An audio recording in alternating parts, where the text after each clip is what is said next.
All right. All right. All right.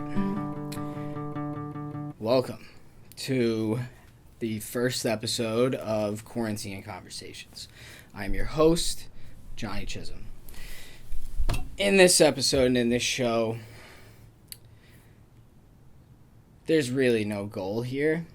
I think it's going to be fun.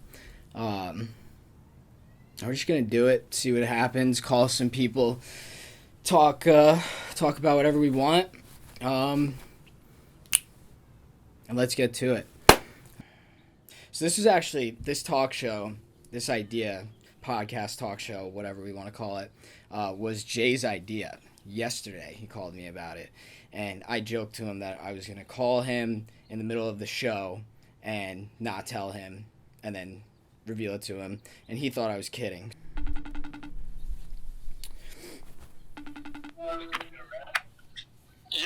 Yo, what's up, bud? What's poppin', man? I'm just chilling, dude. What are you doing? Chilling. Hanging in there, man. Where are you hanging at? I'm actually at 37 Adams. 37. Okay. Yeah, 100 lot script, yeah. Brockport, baby. Brockport at its finest, dude. Yeah, what you been up to? Dude, kind of just going in the rabbit hole of YouTube, just trying to see different things out there. Like what? I don't know, like just different types of like music, like dude, like I was watching these two dudes, like they're like called the Cello Bros, and like they were just shredding on the cello, dude. They were like playing like Led Zeppelin on like cello, and then somehow I ended up like 30 minutes later into like an hour podcast with Neil deGrasse Tyson on astrophysics. Staying busy. Trying to. What about you, man? Just getting this podcast or talk show or whatever we want to call it underway. Yeah, dude, are you excited to launch it off? Yeah, dude, I think it's a great idea you had. So yeah, definitely gonna do it.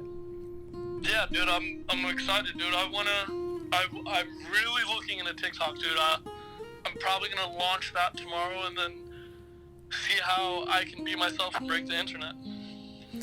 That's a plan. What was I gonna say? I was gonna say something. Oh, if I were to put you on the show, like call you, put you on the show, what do you think you'd want to talk about, just so I can like get an idea? To be honest, anything. Obviously, you know, we're all very artistic individuals, so music, film, books, anything, dude, anything. Like, you know what the crazy thing about a podcast is? Like, the cool thing is, like, overall, you can have a main point you want to talk about, right? And then you can just have, like, little mini conversations while still staying within that one big conversation. So it's like, I feel like podcasts are like, rabbit holes. You just don't know where that conversation will end up. Like, you could start by, like, talking about, oh, it's sunny outside. And then, like, finish the podcast talking about, like, molecular science in, like, space. Yeah. Or I could start by being like, if I were to put you on the podcast, what would we talk about? Yeah. You can literally start like that. You can literally just be like, hey, what would we talk about? And,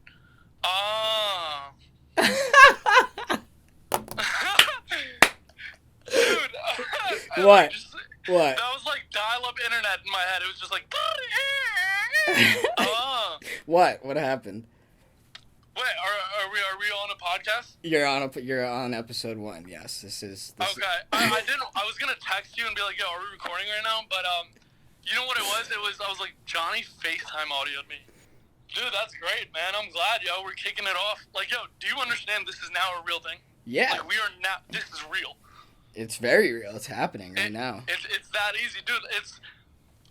I really gotta start trusting my ideas, dude. Like, I just like spat that out there, and like next thing you know, you're already on it. Like, well, let's talk about that. Like, personally, what's style? Like, you have a lot of great ideas, right? You're like, I want to do this, yeah. I want to do that. Like, if you had to sum it up, what's like holding you back from like actually like getting up and doing those things? Like, what do you got? Paralysis by overanalysis. Paralysis by overanalysis. Yeah, I don't know if you've ever heard that, but it's just like constantly like, oh, I have this. Like, you have so much you want to do, right? Or like, I want to make it like this. I want to do perfect things and all that. And then you're spending so much time dwelling upon it and just really getting deep that you never actually do it. You know, you get lost in the process of trying to make something perfect opposed to actually just doing it, you know? Yeah. So I think that's, like you said, you know, you just gotta get used to the feeling of, hey, not everything you post is gonna be a winner, not everything is gonna get the same reaction, and I mean, essentially, like, that's not why we post, you know. We post because I genuinely enjoy it. Like, anything I post on Snapchat, anything I post on Instagram is, like, if you think about, like, social media, like, what is the point of social media? Like, what's the point of Vine? What's the point of TikTok? What's the point of all of this, right? It's, in one way, shape, or form, it's trying to connect and engage. So, I mean, I think that's, you know, the thing that's interesting about this when you came up with this idea was, you know, having just something simple like recording somebody on a phone, having a conversation with them. It's like, I've noticed personally that I just talk to people all day. If I'm not watching a show or like writing something, I'm literally on the phone with somebody. I think it's a great way to stay busy, and it's like, oh yeah, you know, dude, I hate texting, dude. I can't. No, well, texting sucks, but like the thing is, it's all about I personally right now, I think the things that are like, you know, and everybody knows this, it's no secret. It's like, how relatable is your content? If your content is relatable, it's short to the point, and it's got a little edge to it, it's funny, it's like it's gonna do well.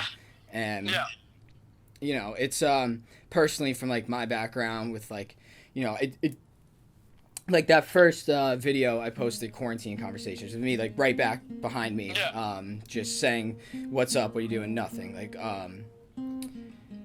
that took a lot for me to put that out because it was done in one day, and like I'm not, you know, like personally I've never put something out that's taken less than like months. Well, not anymore, like weeks at the very least, a couple weeks, you know. So like I was looking at it and I'm like, I didn't give it 100%. I didn't, you know, like even though I kind of did, but it's tough. And like I think what's gonna really thrive right now is just like consistent content, and that is the goal of this show.